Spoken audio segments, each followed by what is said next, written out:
이 보고서 뭔가 이상합니다. 한국에서 온 문서 한 장. 6개월 만에 무기 개발 완료. 36시간 만에 전력 배치 91%. 도대체 어떻게 한 겁니까? 이건 불가능한 속도입니다. 회의실이 술렁였죠. 세계는 몰랐습니다.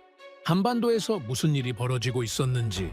조선소, 반도체, 자동차 모든 게 연결돼 있었습니다. 이건 새로 만든 게 아니야. 이미 준비돼 있었어. 그리고 2025년 봄 증명의 순간이 왔습니다. 세계가 놀란 그 72시간. 도대체 한국은 무엇을 숨기고 있었을까요? 지금 공개됩니다. 48시간 남았습니다. 미 국방부 연락관의 목소리가 떨렸습니다. 저는 시계를 봤습니다. 정확히는 47시간 12분이었죠. 동맹군 전개는요? 그가 물었습니다. 저는 대답 대신 문서를 건넸습니다. 검토 중 도장이 찍혀 있었죠. 그럼 어떻게 하자는 겁니까? 저는 다른 보고서를 펼쳤습니다. 한국에서 온 것이었습니다. 그리고 그 보고서는 제가 30년간 본 것 중 가장 이상한 문서였습니다. 저는 빅터 크레인입니다. 미국 국방전략 분석관으로 30년을 일했고 지금은 안보 싱크탱크 수석 연구원으로 재직 중입니다. 제 일은 간단합니다. 숫자로 전쟁을 예측하는 겁니다. 감정은 배제하고 데이터만 봅니다. 그리고 그날 아침 제 모니터에 뜬 데이터는 너무나 명확했습니다. 억제선 붕괴 확률 73%, 충돌 예상 시각 48시간 이내, 그리고 동맹군 전개 일정은 미정이었습니다. 저는 이 패턴을 평생 동안 수없이 봐왔습니다. 위기가 발생하면 긴급회의가 소집되고 조약 조항이 낭독되고 참석자들은 단호한 어조로 말하지만 정작 전력은 움직이지 않습니다. 대신 정치 일정이 먼저 거론되고 승인 단계가 길어지고 검토라는 이름 아래 시간만 흐릅니다. 회의실에는 23명의 전문가가 앉아 있었고 모두 같은 자료를 보고 있었지만 아무도 먼저 입을 열지 않았습니다. 저는 이 침묵이 가장 위험하다는 걸 너무나 잘 알고 있었습니다. 크레인 박사. 영국 국방부 고문이 조심스럽게 입을 열었습니다. 현실적으로 가능합니까? 동맹 지원 없이 72시간을 버틴다는 게 말입니다. 저는 화면을 켜고 숫자를 보여줬습니다. 적 전력 집결률 89%, 아군 대응 태세 12%. 격차는 명확했습니다. 불가능합니다. 저는 단호하게 답했습니다. 수학적으로 성립하지 않습니다. 회의실은 더욱 조용해졌습니다. 모두가 예상했던 답이었으니까요. 하지만 저는 거기서 멈추지 않았습니다. 다른 파일을 열었습니다. 한국 국방부에서 온 보고서였죠. 그리고 그 순간부터 회의실의 공기가 바뀌기 시작했습니다. 그런데 말입니다. 저는 천천히 말했습니다. 한국은 다른 계산을 하고 있습니다. 화면에 새로운 숫자들이 나타났습니다. 자체 방어 태세 91%, 생산 완료율 87%, 전력 배치 예상 시간 36시간. 이게 뭡니까? 독일 기술 자문이 당황한 목소리로 물었습니다. 검증된 자료입니까? 3번 확인했습니다. 저는 고개를 끄덕이며 답했습니다. 믿기 어렵지만 사실입니다. 저는 다음 페이지를 넘겼습니다. 더 놀라운 내용들이 기다리고 있었습니다. 한국은 지원을 요청하지 않았습니다. 대신 준비 상황을 상세하게 보고했죠. 그것도 단순한 무기 목록이 아니라 생산 일정표였습니다. 각 품목별 납기가 명시돼 있었고 예상 손실률까지 계산돼 있었으며 대체 생산 계획까지 포함돼 있었습니다. 말도 안 됩니다. 프랑스 분석관이 고개를 저었습니다. 준비 기간이 너무 짧습니다. 정상적인 개발이라면 최소 3년은 걸립니다. 저도 그 부분이 가장 이상했습니다. 그래서 더 깊이 파고들었죠. 그리고 발견했습니다. 한국은 새로운 체계를 만든 게 아니었습니다. 이미 존재하던 산업 기반을 군수 생산으로 전환한 겁니다. 저는 마지막 분석 자료를 펼쳤습니다. 한국의 산업 구조를 보여주는 도표였습니다. 조선 산업이 해군 전력 생산으로, 전자 산업이 지휘 통제 체계로, 자동차와 기계 산업이 기동 전력으로 연결돼 있었습니다. 이건 새로 구축한 시스템이 아닙니다. 저는 레이저 포인터로 화면을 가리키며 설명했습니다. 이미 수십 년간 다져온 민간 산업 기반을 전환한 겁니다. 그래서 이렇게 빠를 수 있었습니다. 그래도 영국 고문이 말을 이었습니다.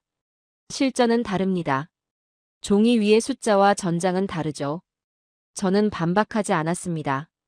그의 말도 일리가 있었으니까요. 하지만 저는 시계를 다시 봤습니다. 46시간 37분이 남아 있었습니다. 동맹군 전개 일정은 여전히 미정이었고 검토 중이라는 도장만 찍혀 있었습니다. 하지만 한국은 이미 움직이고 있었습니다.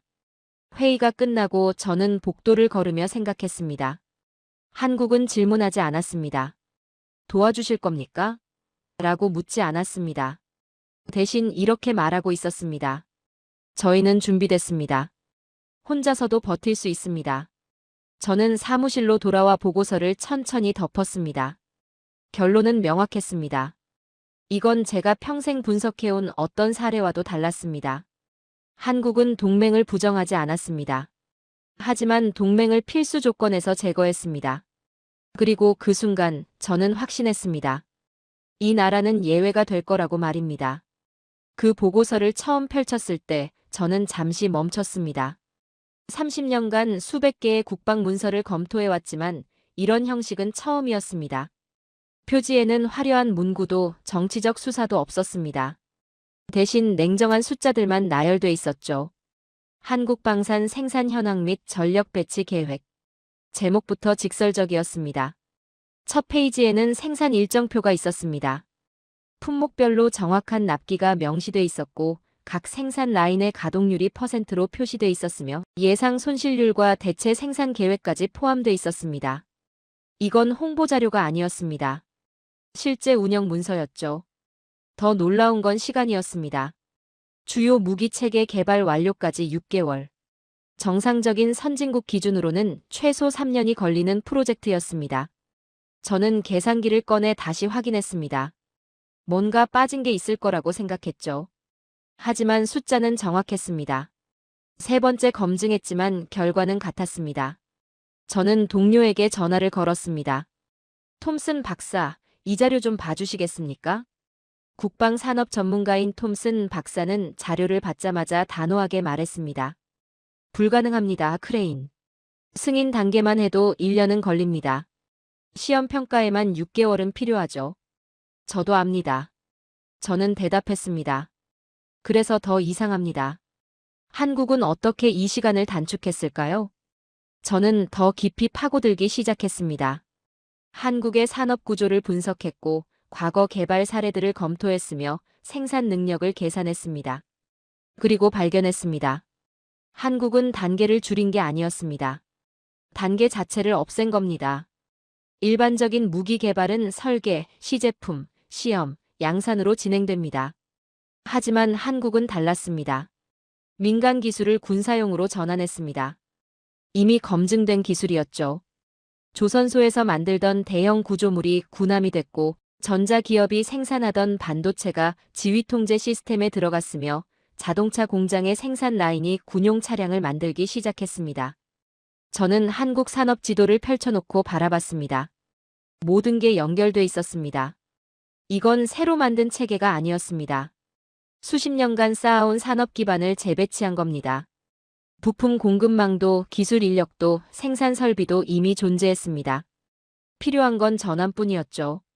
크레인, 자네 정말 이걸 믿나? 톰슨 박사가 다시 전화를 걸어왔습니다. 기술적으론 가능해 보입니다. 하지만 실전은 다를 겁니다. 저는 대답하지 않았습니다. 그의 말도 일리가 있었으니까요.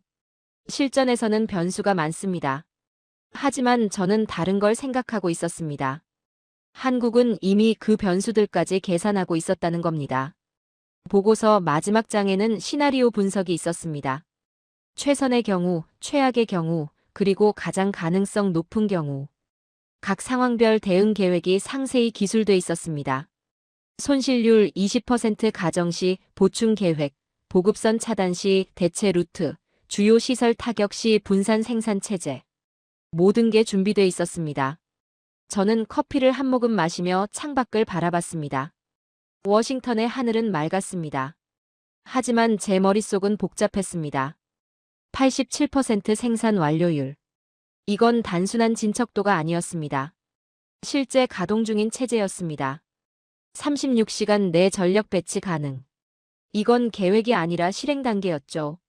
저는 달력을 펼쳤습니다. 6개월 전 한국은 이 모든 걸 시작했습니다.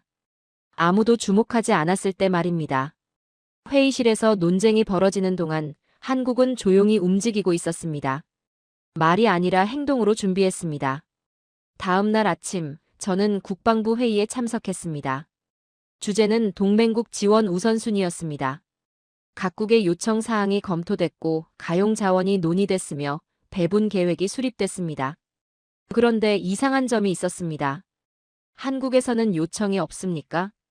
한 참모가 물었습니다. 없습니다. 담당자가 답했습니다. 대신 준비 현황 보고만 들어왔습니다. 회의실이 잠시 조용해졌습니다. 저는 자료를 펼치며 말했습니다. 한국은 도움을 기다리지 않습니다. 이미 스스로 준비하고 있습니다. 그게 가능합니까? 누군가 물었습니다. 가능합니다. 저는 단호하게 답했습니다. 그리고 이미 실행 중입니다. 저는 한국 보고서를 다시 펼쳤습니다. 이제 숫자들이 다르게 보이기 시작했습니다. 이건 단순한 생산 계획이 아니었습니다. 전쟁을 가정한 생존 전략이었습니다. 그리고 가장 중요한 건 이 전략이 동맹을 전제로 하지 않는다는 겁니다. 회의가 끝나고 저는 사무실로 돌아왔습니다. 노트북을 열고 보고서를 작성하기 시작했습니다. 제목은 간단했습니다. 한국 방산 능력 재평가 필요성. 하지만 속으로는 다른 제목을 생각하고 있었습니다. 기다리지 않는 국가의 등장. 30년간 저는 국가들을 분석해왔습니다. 대부분은 동맹에 의존했습니다. 위기가 오면 도움을 요청했고 조약을 근거로 지원을 기다렸으며 그 사이 시간을 버텼습니다. 하지만 한국은 달랐습니다. 기다리지 않았습니다. 스스로 준비했습니다. 저는 보고서 마지막 줄을 입력했습니다. 한국은 동맹을 부정하지 않았다. 다만 필요 조건에서 제거했을 뿐이다. 그리고 저는 확신했습니다. 이건 단순한 군사 분석이 아니라고 새로운 유형의 국가가 나타나고 있다고 판단했습니다. 제 보고서는 조용히 회람됐습니다. 특별한 반응은 없었습니다. 예상했던 일이었죠. 워싱턴에서 한국은 여전히 보호받는 동맹국 카테고리에 있었습니다. 수십 년간 그래왔고 대부분은 그게 당연하다고 생각했습니다. 하지만 저는 분류를 바꿔야 한다고 판단했습니다. 3일 후, 저는 국방부 전략기획실에 소환됐습니다. 회의실에는 5명의 고위 분석관이 앉아 있었습니다. 분위기는 차가웠습니다. 수석 분석관이 제 보고서를 책상 위에 놓으며 물었습니다. 크레인 박사 진심입니까? 그의 목소리는 단호했습니다.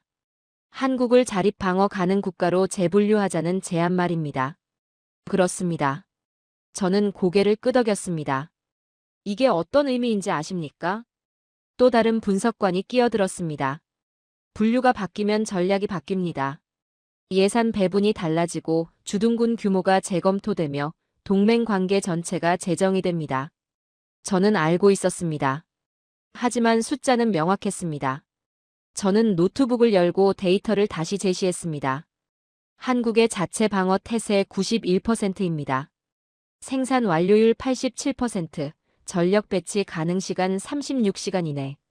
이건 가정이 아닙니다. 실제 수치입니다. 숫자와 실전은 다릅니다. 한 분석관이 팔짱을 끼며 말했습니다. 한국이 정말로 동맹 없이 72시간을 버틸 수 있다고 생각하십니까? 저는 대답 대신 다른 자료를 꺼냈습니다.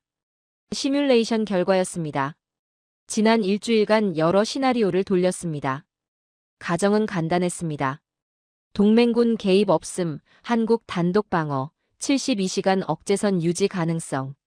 일반적인 분석이라면 불가능이라는 결론이 나왔을 겁니다. 하지만 한국의 최신 생산 능력과 배치 속도를 변수로 넣자 결과가 바뀌었습니다. 방어선 유지 가능입니다. 저는 화면을 가리키며 설명했습니다. 그리고 가장 중요한 건 상대방의 손실률이 예상보다 높게 나온다는 겁니다. 회의실이 조용해졌습니다. 모두가 화면의 숫자를 바라보고 있었습니다. 저는 천천히 말을 이었습니다. 이건 단순히 시간을 버는 수준이 아닙니다. 한국은 상대의 계산을 바꿀 수 있는 능력을 갖췄습니다. 억제력의 본질은 파괴가 아니라 계산입니다. 상대가 공격했을 때 얻는 것보다 잃는 게 많다고 판단하면 공격하지 않습니다. 수석 분석관이 팔짱을 끼고 물었습니다. 그래서 결론이 뭡니까, 크레인? 한국이 이제 우리 도움이 필요 없다는 겁니까? 그게 아닙니다. 저는 고개를 저었습니다. 한국은 여전히 동맹을 중요하게 생각합니다.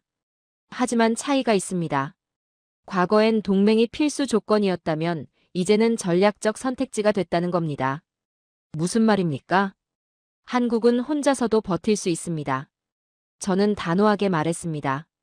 그리고 그 사실이 모든 걸 바꿉니다.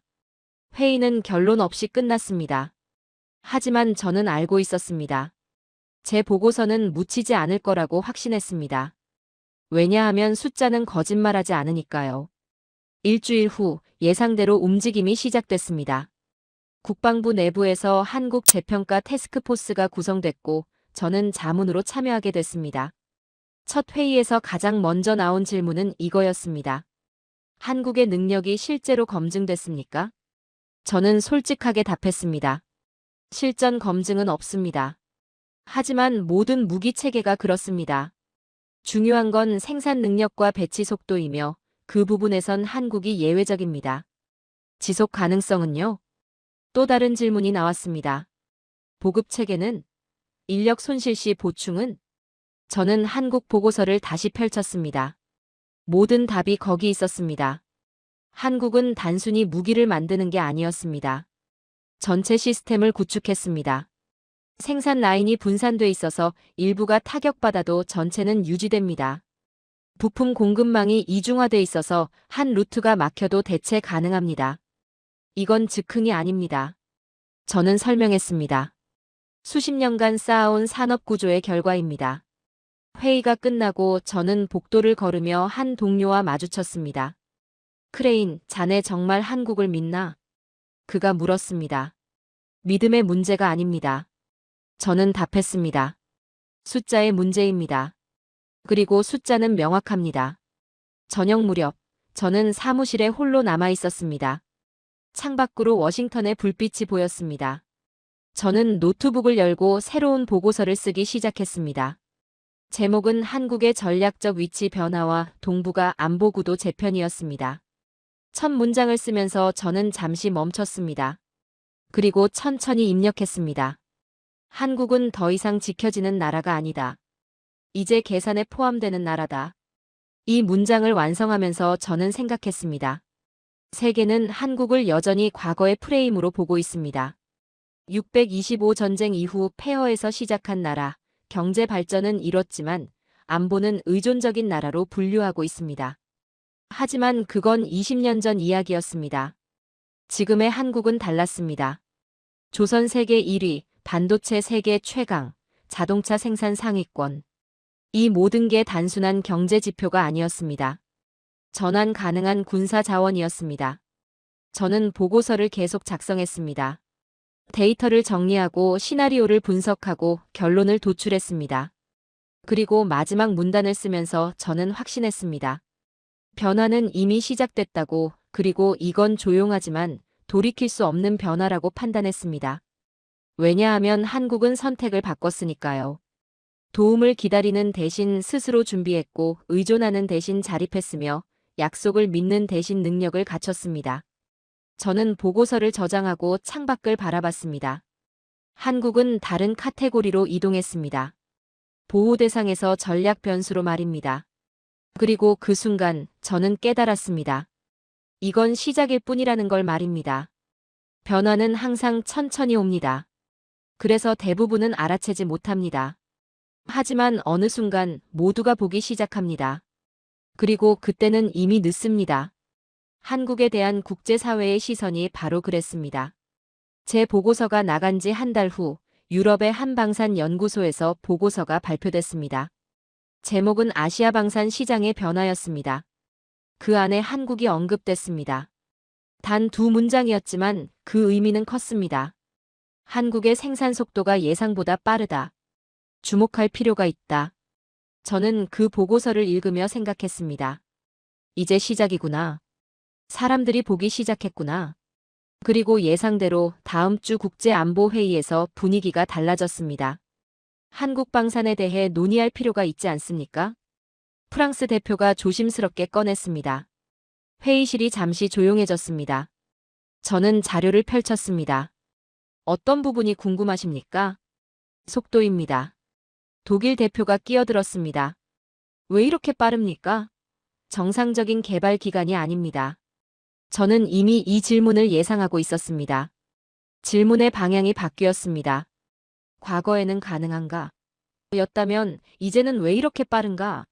였습니다. 의심이 시작된 겁니다. 기술적 문제입니까?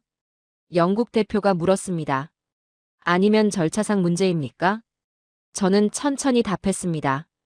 둘 다 아닙니다. 한국은 새로 만들지 않았습니다. 이미 있던 것을 전환했습니다. 하지만 회의실의 분위기는 여전히 회의적이었습니다. 저는 알고 있었습니다. 이들은 기술을 의심하는 게 아니라 지속 가능성을 의심하고 있다는 걸 말입니다. 저 속도를 몇 년이나 유지할 수 있겠습니까? 바로 그 질문이었습니다. 저는 반박하지 않았습니다. 왜냐하면 저도 같은 질문을 했었으니까요. 하지만 이제는 답을 알고 있었습니다. 회의가 끝나고 저는 사무실로 돌아왔습니다. 책상 위에는 새로운 보고서가 놓여 있었습니다. 한국에서 온 것이었습니다. 이번엔 수출 계약 내역이었습니다. 저는 천천히 페이지를 넘겼습니다. 첫 번째 계약. 규모는 크지 않았습니다. 하지만 특이한 점이 있었습니다. 납기를 완수했습니다. 정확히 약속한 날짜에 인도했습니다. 성능 평가 결과도 함께 첨부돼 있었습니다. 예외적이었습니다. 저는 다음 페이지를 넘겼습니다. 두 번째 계약. 같은 패턴이었습니다. 약속한 일정, 완수한 납기, 검증된 성능. 세 번째, 네 번째도 마찬가지였습니다. 저는 달력을 펼쳤습니다. 모든 계약이 정확히 같은 간격으로 완료됐습니다. 이건 우연이 아니야. 저는 혼잣말을 했습니다. 한 번은 우연입니다.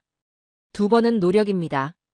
하지만 세 번, 네 번이 반복되면 그건 체계입니다. 한국은 체계를 갖춘 겁니다.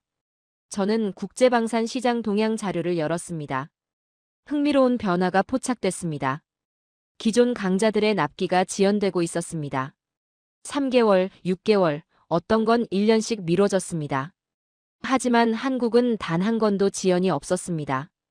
비교가 시작되고 있었습니다. 크레인 이거 봤나? 동료가 급하게 들어왔습니다.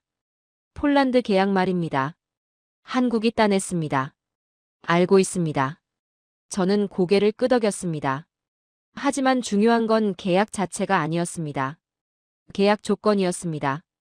폴란드는 가격보다 납기를 우선했습니다. 확실한 일정을 원했습니다. 그리고 한국을 선택했습니다. 이건 시작입니다. 저는 동료에게 말했습니다. 가격 경쟁이 아닙니다. 신뢰 경쟁입니다. 시장이 변하고 있었습니다. 과거에는 기술과 가격이 전부였습니다. 하지만 이제는 다릅니다. 전쟁 직전의 국가들은 확실성을 원합니다. 약속한 날짜에 받을 수 있는가, 문제가 생겼을 때 즉시 대응할 수 있는가, 지속적으로 공급할 수 있는가. 이게 핵심이 됐습니다. 저는 보고서를 작성하기 시작했습니다. 제목은 방산 시장의 패러다임 변화였습니다. 하지만 첫 문장은 간단했습니다. 시장은 숫자로 움직인다. 하지만 전쟁은 신뢰로 움직인다. 그리고 한국은 그 신뢰를 쌓고 있었습니다. 한 건, 두 건, 세 건씩 계약을 완수하며 증명하고 있었습니다. 작은 숫자들이었습니다. 하지만 그 작은 숫자들이 모여 큰 변화를 만들고 있었습니다. 저는 창밖을 바라봤습니다. 의심은 항상 늦게 옵니다. 이미 움직이기 시작한 뒤에야 생깁니다. 그리고 지금 세계는 한국을 의심하기 시작했습니다. 하지만 저는 알고 있었습니다. 그 의심은 이미 늦었다는 걸 말입니다. 작은 계약들이 쌓이면서 변화는 가속됐습니다. 처음엔 아무도 주목하지 않았습니다.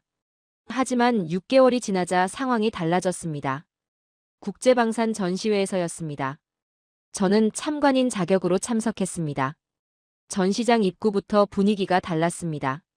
한국 부스 앞에 사람들이 모여 있었습니다. 과거에는 그냥 지나치던 곳이었습니다. 하지만 이제는 달랐습니다. 저는 가까이 다가가 대화를 들었습니다. 납기를 보장할 수 있습니까?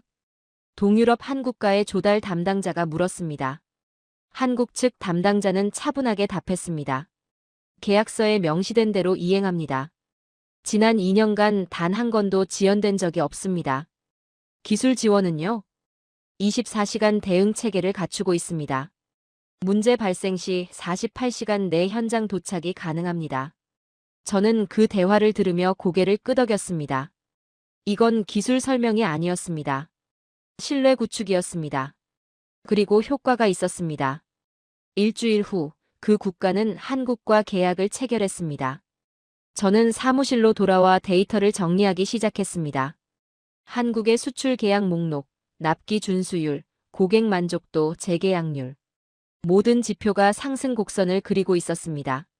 하지만 가장 흥미로운 건 따로 있었습니다. 기존 방산 강국들의 데이터였습니다. 납기 지연이 증가하고 있었습니다. 평균 지연 기간이 3개월에서 6개월로 늘어났습니다. 고객 불만도 증가했습니다. 재계약률은 하락했습니다. 저는 두 데이터를 나란히 놓고 비교했습니다. 대조적이야. 한국은 상승하고 있었고 기존 강자들은 정체되고 있었습니다. 저는 동료에게 전화를 걸었습니다. 톰슨 박사, 이 데이터 보셨습니까? 봤네. 그의 목소리는 무거웠습니다. 우리가 문제야, 크레인. 한국이 특별한 게 아니라 우리가 느려진 거지. 그 말이 맞았습니다. 하지만 결과는 같았습니다. 상대적으로 한국이 빨라 보였고 신뢰할 수 있어 보였으며 선택받고 있었습니다. 한 달 후, 저는 또 다른 회의에 참석했습니다. 주제는 글로벌 방산 시장 전망이었습니다. 발표자는 유럽의 저명한 국방 분석가였습니다. 그가 한국을 언급했을 때 저는 귀를 기울였습니다. 한국은 이제 무시할 수 없는 플레이어입니다. 납기 준수율 100%, 기술 지원 만족도 95% 이상, 재계약률 80%. 이건 단순한 수치가 아닙니다. 시장 신뢰도입니다. 질의응답 시간에 한 참석자가 물었습니다. 하지만 실전 경험은 부족하지 않습니까? 발표자는 잠시 생각하더니 답했습니다. 실전 경험과 실전 준비는 다릅니다. 한국은 후자에서 탁월합니다. 그리고 구매국들은 후자를 더 중요하게 봅니다. 저는 메모를 했습니다. 실전 경험 vs 실전 준비. 패러다임이 바뀌고 있었습니다. 과거에는 전쟁을 해본 나라의 무기를 선호했습니다. 하지만 이제는 다릅니다. 확실하게 공급할 수 있는 나라를 선택합니다. 저는 회의가 끝나고 복도에서 그 발표자를 만났습니다. 흥미로운 분석이었습니다. 감사합니다, 크레인 박사. 실은 당신 보고서를 많이 참고했습니다. 한국에 대한 평가가 바뀌고 있습니까? 바뀌는 정도가 아닙니다. 그가 단호하게 말했습니다. 재정이 되고 있습니다. 한국은 이제 지역 강국이 아닙니다. 글로벌 공급자입니다. 저는 고개를 끄덕였습니다. 분류가 바뀌고 있었습니다. 과거에는 아시아의 방산 국가였다면 이제는 세계 방산 시장의 주요 플레이어가 되고 있었습니다. 그날 저녁, 저는 데이터를 다시 정리했습니다. 한국의 계약 건수, 계약 금액, 계약 국가 수. 모든 지표가 기하급수적으로 증가하고 있었습니다. 특히 눈에 띄는 건 계약 국가의 다양성이었습니다. 유럽, 중동, 아시아, 심지어 남미까지. 지역 제한이 없었습니다. 저는 보고서를 작성하기 시작했습니다. 제목은 한국 방산의 글로벌 확장과 시장 재편이었습니다. 첫 문장을 쓰면서 저는 확신했습니다. 작은 계약은 무시된다. 두 번까지는 우연이다. 하지만 세 번째부터는 구조다. 그리고 한국은 구조를 만들었다. 저는 창밖을 바라봤습니다.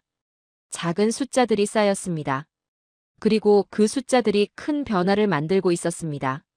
시장이 움직이고 있었고 질서가 재편되고 있었으며 한국은 그 중심에 있었습니다.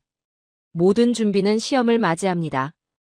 아무리 완벽해 보여도 실제 상황에서 작동하지 않으면 의미가 없습니다. 저는 그걸 수없이 봐왔습니다. 그리고 한국도 예외는 아니었습니다. 시험은 예고 없이 왔습니다. 2025년 봄, 동북아 지역에 긴장이 고조됐습니다. 군사훈련이라는 명목이었지만 규모가 달랐습니다. 전력 집결 속도가 비정상적으로 빨랐고 배치 패턴이 방어가 아닌 공세를 암시했습니다. 저는 모니터 앞에 앉아 실시간 데이터를 확인했습니다. 충돌 가능성이 급상승했습니다. 48시간 전 35%였던 수치가 72시간 만에 67%로 뛰었습니다. 억제선이 흔들리고 있었습니다. 저는 즉시 보고서를 작성했고 긴급회의가 소집됐습니다. 상황이 심각합니다. 국방부 상황실 책임자가 브리핑을 시작했습니다. 화면에는 실시간 전력 배치도가 떠 있었습니다. 붉은 점들이 계속 증가하고 있었습니다. 동맹군 전개 일정은 어떻습니까? 누군가 물었습니다. 담당자가 주저하며 답했습니다. 검토 중입니다. 정치적 승인이 필요한 상황입니다. 저는 그 말을 들으며 한숨을 쉬었습니다. 또 같은 패턴이었습니다. 위기는 빠르게 전개되는데 결정은 느렸습니다. 회의는 열리지만 전력은 움직이지 않습니다. 저는 다른 자료를 펼쳤습니다. 한국 상황은 어떻습니까? 제가 물었습니다. 한국 담당 분석관이 답했습니다. 전력 배치를 시작했습니다. 12시간 전부터입니다. 회의실이 잠시 조용해졌습니다. 저는 상세 내용을 요청했습니다. 화면에 새로운 데이터가 떴습니다. 한국군 이동 경로, 배치 위치, 준비 태세. 모든 게 실시간으로 업데이트되고 있었습니다. 이건 훈련입니까? 아닙니다. 분석관이 단호하게 답했습니다. 실전 배치입니다.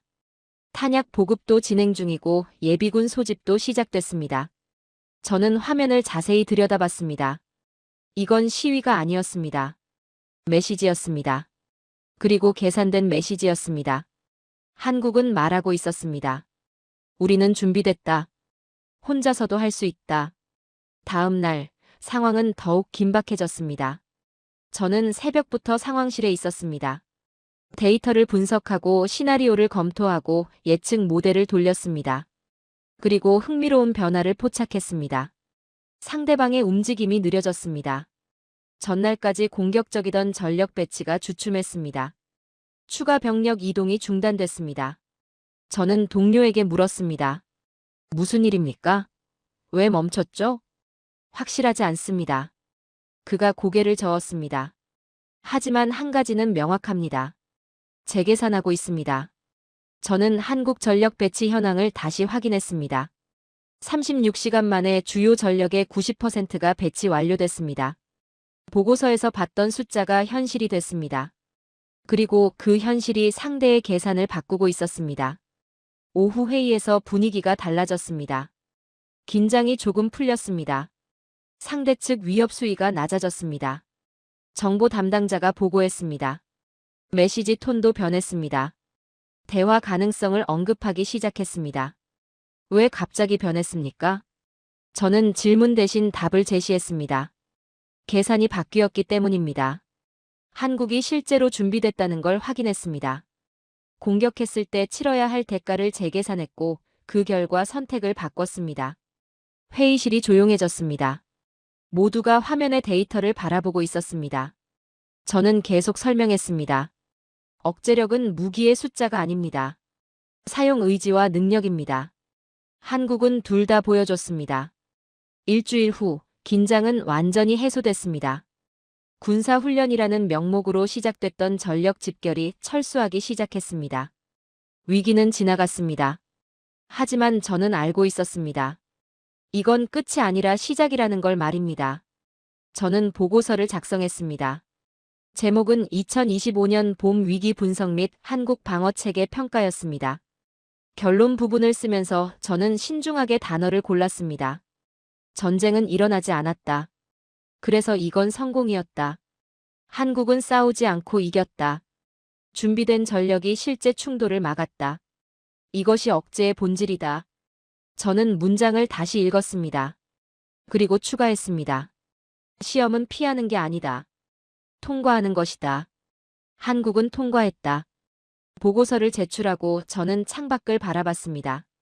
준비는 시험을 받았고 시험은 통과됐으며 결과는 명확했습니다.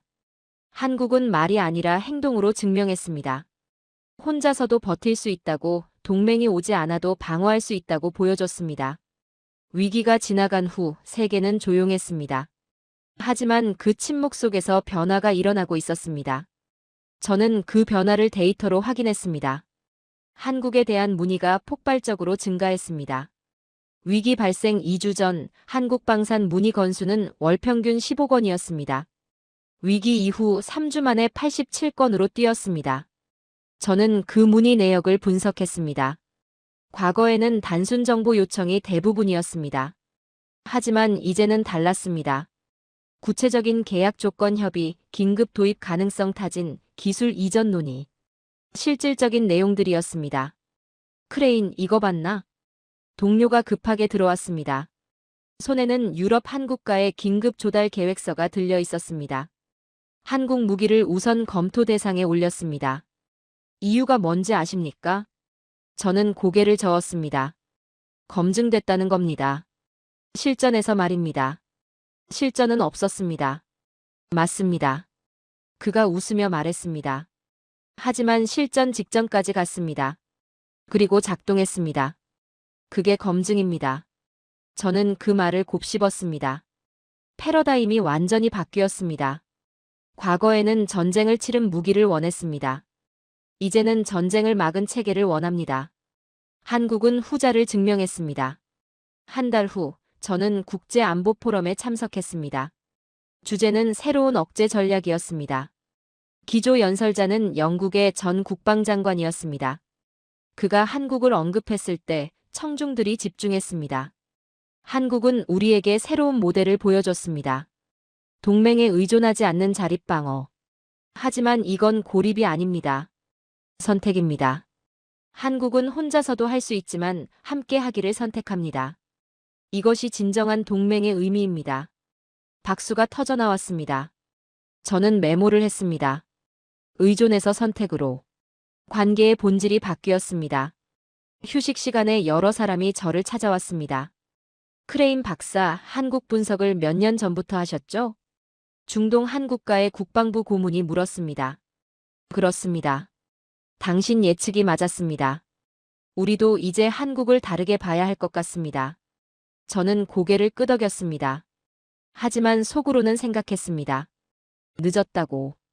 변화는 이미 몇 년 전부터 시작됐다고.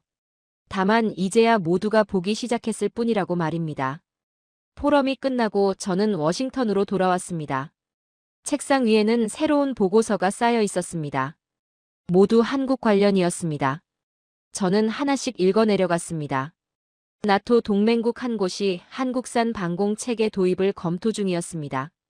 남미 두 국가가 한국과 기술 협력 협상을 시작했습니다. 동남아 국가들이 공동 구매를 논의하고 있었습니다. 한국은 더 이상 지역 공급자가 아니었습니다. 글로벌 파트너가 되고 있었습니다. 저는 국방부에 제출할 분석 보고서를 작성하기 시작했습니다. 제목은 한국 방산의 전략적 위상 변화와 미국의 대응이었습니다. 핵심 내용을 정리하면서 저는 신중하게 문장을 골랐습니다. 한국은 강해진 게 아니다. 이미 강한 구조를 가지고 있었을 뿐이다. 다만 세계가 이제야 알아챘다. 저는 다음 문단을 이어갔습니다. 2025년 봄 위기는 전환점이었다. 한국은 말이 아닌 행동으로 증명했다. 그 증명은 세계의 시선을 바꿨고 관계를 재정의했으며 질서를 조정하고 있다. 보고서를 완성하고 저는 잠시 멈췄습니다. 마지막 결론을 어떻게 써야 할까 고민했습니다. 그리고 천천히 입력했습니다. 한국은 더 이상 예외가 아니다. 새로운 기준이 되고 있다. 동맹 없이도 버틸 수 있는 능력, 위기 앞에서 주저하지 않는 결단, 약속을 지키는 신뢰. 이것이 한국이 보여준 모델이다. 그리고 세계는 이 모델을 주목하고 있다. 저는 보고서를 저장했습니다. 창밖을 바라보니 해가 지고 있었습니다. 30년간 국가들을 분석해왔습니다. 대부분은 위기 앞에서 도움을 기다렸습니다. 하지만 한국은 달랐습니다. 스스로 준비했고 실제로 작동시켰으며 결과를 만들어냈습니다. 저는 마지막 문장을 추가했습니다. 아무도 예상하지 못한 결과였다. 하지만 이제는 모두가 인정한다. 한국은 변했다. 변화는 조용히 완성됩니다. 극적인 선언이나 공식 발표 없이 숫자와 사실들이 쌓이면서 새로운 현실이 됩니다. 한국에 대한 국제사회의 인식이 바로 그랬습니다. 2025년 가을, 저는 국방부 전략평가위원회에 참석했습니다. 안건은 동맹국 분류체계 개편이었습니다. 화면에는 여러 국가들의 이름이 카테고리별로 정리돼 있었습니다. 그리고 한국이 있던 자리가 비어 있었습니다. 한국을 어디에 분류해야 합니까? 수석 분석관이 물었습니다. 회의실이 조용해졌습니다. 과거 한국은 방어 지원 필요 국가였습니다. 하지만 이제 그 분류는 맞지 않았습니다. 자립 방어 가능 국가로 옮겨야 합니다. 제가 말했습니다. 몇몇이 고개를 끄덕였지만 한 분석관이 반대했습니다. 그건 독립 변수입니다. 동맹 체계를 흔들 수 있습니다. 이미 흔들렸습니다. 저는 단호하게 답했습니다. 우리가 분류를 바꾸지 않아도 현실은 바뀌었습니다. 결국 표결이 진행됐고 한국은 새로운 카테고리로 이동했습니다. 공식 문서에는 전략적 자립 동맹국이라는 새로운 분류가 생겼습니다. 보호 대상이 아닌 협력 파트너로 제정이 된 겁니다. 같은 시기 국제방산 시장도 변하고 있었습니다. 저는 최신 시장 보고서를 받았습니다. 한국의 수출 순위가 급상승했습니다.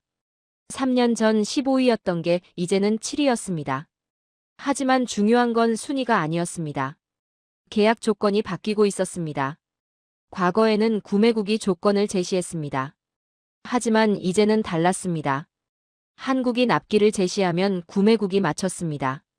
한국이 기술 이전 범위를 정하면 구매국이 수용했습니다. 협상력이 역전된 겁니다. 이게 가능합니까? 동료가 놀라며 물었습니다. 수요가 공급을 초과하면 가능합니다. 저는 답했습니다. 그리고 지금이 그렇습니다. 신뢰할 수 있는 공급처가 부족하니까요. 한국은 그 빈자리를 채우고 있었습니다. 납기 준수, 품질 보증, 신속한 기술 지원. 이 세 가지가 한국의 무기였습니다. 그리고 전 세계가 그 무기의 가치를 인정하기 시작했습니다. 저는 한 국제회의에서 흥미로운 장면을 목격했습니다. 유럽 한 국가의 국방장관이 한국 대표에게 직접 다가와 악수를 청했습니다. 귀국의 방산 체계를 배우고 싶습니다.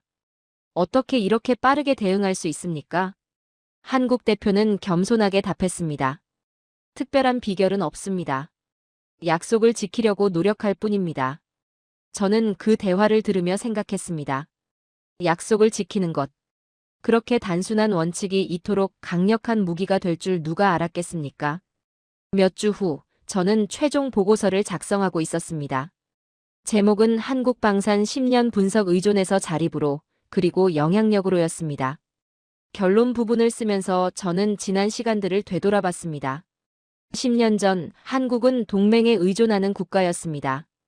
5년 전, 변화가 시작됐습니다. 3년 전 누군가 그 변화를 알아챘습니다. 그리고 지금 세계가 인정하고 있습니다. 저는 키보드를 두드렸습니다. 한국은 강해진 게 아니다. 이미 강한 구조를 가지고 있었을 뿐이다. 산업 기반, 기술 인력, 생산 체계. 모든 것이 준비돼 있었다. 필요한 건 전환이었고 한국은 그 전환을 완수했다. 다음 문단을 이어갔습니다. 동맹의 의미가 바뀌었다. 과거 동맹은 강자가 약자를 보호하는 관계였다. 하지만 이제 한국과의 동맹은 다르다. 상호 선택이고 전략적 협력이며 대등한 파트너십이다. 저는 마지막 결론을 신중하게 작성했습니다. 세계는 여전히 변하지 않는다. 강대국은 여전히 강하고 질서는 여전히 유지된다. 다만 계산식 하나가 추가됐을 뿐이다. 한국이라는 변수다. 그 변수는 이제 무시할 수 없다. 고려해야 하고 계산에 넣어야 하며 때로는 우선순위에 올려야 한다. 보고서를 저장하고 저는 창밖을 바라봤습니다. 30년 경력의 마지막 대형 프로젝트였습니다. 그리고 가장 흥미로운 분석이었습니다. 한 국가가 스스로의 힘으로 위치를 바꾸는 과정을 지켜봤습니다. 저는 마지막 문장을 추가했습니다. 한국은 예외가 되었다. 동맹이 없어도 버틸 수 있는 나라, 약속을 반드시 지키는 나라, 위기 앞에서 주저하지 않는 나라. 이것이 한국의 새로운 정의다. 그리고 세계는 이 정의를 받아들였다. 저는 보고서를 제출했습니다. 그리고 생각했습니다. 이건 끝이 아니라 시작이라고. 한국의 다음 10년은 더 흥미로울 거라고. 왜냐하면 이제 한국은 기준을 따르는 게 아니라 기준을 만들고 있으니까요. 저는 이 보고서를 제출하며 생각합니다. 30년간 저는 수많은 국가들을 분석해왔습니다. 대부분은 예측 가능했습니다. 위기가 오면 도움을 요청했고 동맹을 믿었으며 시간을 기다렸습니다. 하지만 한국은 달랐습니다. 한국은 질문하지 않았습니다. 도와주시겠습니까? 라고 묻지 않았습니다. 대신 준비했습니다. 조용히 그러나 확실하게 체계를 갖췄습니다. 그리고 필요한 순간 주저없이 작동시켰습니다. 동맹은 여전히 중요합니다. 하지만 의미가 바뀌었습니다. 과거 동맹은 의존이었습니다. 약자가 강자에게 기대는 관계였죠. 하지만 이제 한국과의 동맹은 다릅니다. 선택입니다. 한국은 혼자서도 버틸 수 있습니다. 하지만 함께 하기를 선택합니다. 이것이 진정한 동맹의 모습입니다. 저는 확신합니다. 한국은 예외가 되었습니다. 그리고 그 예외는 이제 새로운 기준이 되고 있습니다. 준비된 국가, 약속을 지키는 국가, 위기 앞에서 흔들리지 않는 국가. 세계는 이 기준을 주목하고 있고 배우려 하고 있으며 때로는 따르려 하고 있습니다. 30년 경력의 마지막 대형 분석이었습니다. 그리고 가장 흥미로운 케이스였습니다. 한 국가가 스스로의 힘으로 위치를 바꾸는 과정을 지켜봤습니다. 의존에서 자립으로, 보호 대상에서 전략 변수로, 지역 국가에서 글로벌 파트너로 변화하는 모습을 목격했습니다. 저는 이제 은퇴를 준비합니다. 하지만 한국에 대한 관찰은 계속될 겁니다. 왜냐하면 이건 끝이 아니니까요. 시작입니다. 한국이 만들어가고 있는 새로운 모델, 그 모델이 세계를 어떻게 바꿀지 저는 지켜볼 겁니다. 그리고 확신합니다. 다음 10년은 더 흥미로울 거라고 말입니다. 여러분, 오늘의 이야기는 여기까지입니다. 한국은 바뀌었습니다. 동맹을 기다리던 나라에서 세계가 배우는 나라로. 이건 끝이 아닙니다. 시작입니다. 다음 10년 대한민국은 또 어떤 기적을 보여줄까요? 긴 영상 끝까지 시청해주셔서 진심으로 감사드립니다. 구독과 좋아요로 응원해주시면 더 감동적인 이야기로 찾아뵙겠습니다. 오늘도 여러분 모두 따뜻하고 건강한 하루 보내시길 바랍니다. Я не знаю, как себя еще обозвать. Я обожаю холестерин, обожаю все зажаренное, все жирненькое такое во фритюре. Я просто в восторге. Мне нравится, что сейчас в некоторых заведениях ненавижу эльфов. За что? Ну, вы вроде крутая. Вероятно, полуэльф. А почему ненавидите эльфов? А за что? Артас Жер, я вас видела где-то. Мне кажется, я вас где-то видела. Вчера, кстати говоря, ко мне еще в чат заходил Орк-странник, и этот никнейм я видела, и ваш никнейм я видела. Вы какой-то популярный человечек, судя по всему. Раз я вас узнаю. Вот они, плюсы люркерства на Твиче. Я постоянно хожу по разным каналам, смотрю, кто там в чатике что-то пишет. Некоторых людей ты реально запоминаешь чисто по никнеймам. При этом они к тебе ни разу не заходили, но ты, не знаю, видишь их периодически. То тут, то там. Ой, здравствуйте. Я вас тоже где-то видел. Здравствуйте, ковер, андерковер. А вы стримите? Откуда галочка? Давайте знакомиться. Блин, ладно, это звучало так, как будто... О, галочка? А чё? А вместе постримим, раз уж вы популярны? Не, я вообще не к этому. Просто если вы стримите, то чё стримите? Интересно узнать. Давно ли стримите? Оба. Нифига оформление. Да, нифига оформление, ладно. Забавно, прикольно. Чё там у вас? Вархаммер 40... Ну ладно, я закрою эту вкладку. Я когда-нибудь на нее вернусь, но не в ближайшее время. Как будто не моя тематика. Warhammer 40 тысяч. Это тот, который в космосе. Я была сильно удивлена, когда узнала, что у Вархаммера есть вообще две вселенные. Есть вселенная, которая вот про эльфов, рыцарей и так далее, средневековье. Вот. Йона знает Коалу, Коала знает Ковра. А Коала... Я знаю только одну Коалу. Но это, скорее всего, не та Коала, про которую ты говоришь, Рун. Я не уверена. Оба, тематика Вархаммера. Ой. Иногда на некоторых фестивалях можно увидеть фанатов Вахи. И, не знаю, это как будто отдельный типаж людей, если честно. Вахаёбы. Нет, ну не настолько. Вахаёбами прям называть людей, ну не моё. Мне просто кажется, что челы, которые сильно шарят за лор Вархаммера, которые и играют в Ваху, и читают книги по Вахе, я сомневаюсь, что они на что-либо еще помимо Вахи тратят свое время, потому что это самые рьяные фанаты, которых только можно встретить. Это чел,